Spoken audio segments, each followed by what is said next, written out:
আসসালামু আলাইকুম। আজকের পর্বে করে দেখাবো চিংড়ি মাছ আর আচার দিয়ে, আমের আচার দিয়ে অসম্ভব মজাদার একটা লতি রান্না। আশা করি এই লতি রান্নাটা আপনাদের কাছে ভালো লাগবে। আর আমি যখন চিংড়ি মাছ দিয়ে লতিটা রান্না করি তখন এভাবে করে আমের আচার দিয়েই রান্নাটা করি। এভাবে করে আমের আচার দিয়ে রান্না করে খেয়ে দেখবেন কতটা টেস্টি। আশা করি আপনাদের কাছে রেসিপিটা ভালো লাগবে। খুব সহজভাবেই করে দেখাবো।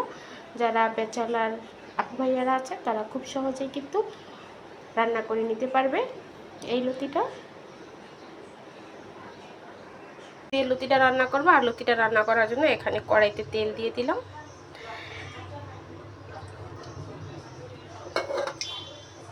দিয়ে দিব পেঁয়াজ কুচি। আপনারা চাইলে এখানে বাটা পেঁয়াজটাও দিতে পারেন। পেঁয়াজটা হালকা ভেজে নিয়েছি।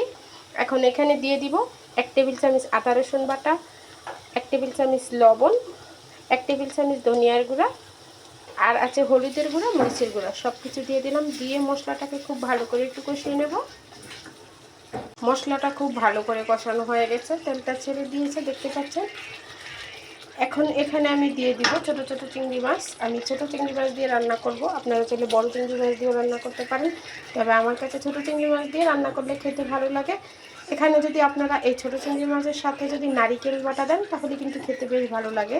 তবে আজকে আমার কাছে নারিকেল বাটাও নেই, তাই আমি নারিকেল বাটা দিলাম না। আজকে আমি আচার দিয়ে আর এই ছোট চিংড়ি মাছ দিয়েই লতিটা রান্না করব। এখন মাছটাকে একটু কষিয়ে নেব। চিংড়ি মাছটা দিয়েও কষিয়ে নিয়েছি মশলাটা। এখন আমি লতিটা দিয়ে দিব। এখানে আমি হাফ কেজি পরিমাণ লতি নিয়ে কেটে বেছে ধুয়ে পরিষ্কার করে নিয়েছি। তবে লতিটা আমি কোনোভাবে সেদ্ধ করে নিইনি। আমি যখন এই লতি রান্না করি লতি সেদ্ধ করে নিই না। আপনারা চাইলে একটু ভাপ দিয়ে নিতে পারেন। এখন একটু মশলার সাথে মিশিয়ে নেব। এখন আমি এখানে হাফ কাপ পানি দিয়ে দেব। পানিটা দিয়ে একটা ঢাকনা দিয়ে মিডিয়াম টু লোতে রেখে আমি রান্না করব। এর চেয়ে বেশি পানি আর এখানে ইউজ করব না। এখন ঢাকনা দিয়ে ডেকে এটাকে রান্না করে নেব।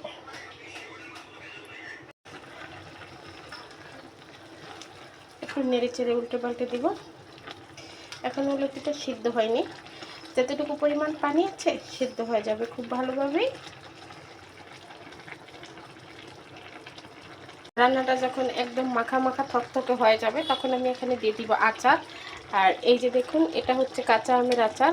আমি যে ঝুড়ি কাঁচা আমের আচার বানিয়ে রেখেছিলাম গত বছর, সেই আচারটাই আমি যখনই আমি এভাবে করে লতিটা রান্না করি তখন লতিতে দিই। এতে করে খেতে সুন্দর একটা ফ্লেভার আসে, আর একটু টকটক লাগে, খেতে ভালোও লাগে। আর এই আচারটা আমি একবার বানিয়ে 2-3 বছর রেখে খাই, কাঁচা ঝুরি আমের আচার। এই যে দেখুন, আমি গত বছর বানিয়েছি, এখনও কত সুন্দর আছে আচারটা। এখান থেকে ভর্তি করে 1 টেবিল চামচ দিয়ে দিলাম। আর এই আচারটা আপনার খিচুড়ি, ভাত সব কিছুর সাথে খেতে খুব ভালো লাগে। চুলা থেকে নামিয়ে নেব। এই যে রান্নাটা কমপ্লিট হয়েছে, দেখুন কতটা লোভনীয় হয়েছে। এভাবে করে লতি রান্না করবেন, দেখবেন 1 প্লেট ভাত এমনিতেই খাওয়া যায়। আর আজকে আমি দুপুরে এই লতিটা দিয়ে ভাতটা খাবো বিশেষ করে, কারণ লতিটা আমার এত পছন্দের, মানে যেদিন আমি এটা রান্না করি আর অন্য কিছু খাই না, একদম লতিটা দিয়ে আমি ভাতটা খেয়ে ফেলি। আশা করি রেসিপিটা আপনাদের কাছে ভালো লেগেছে। ভালো লাগলে এভাবে একবার বাসায় ট্রাই করবেন আর অবশ্যই কমেন্ট করে জানাবেন। আল্লাহ হাফেজ।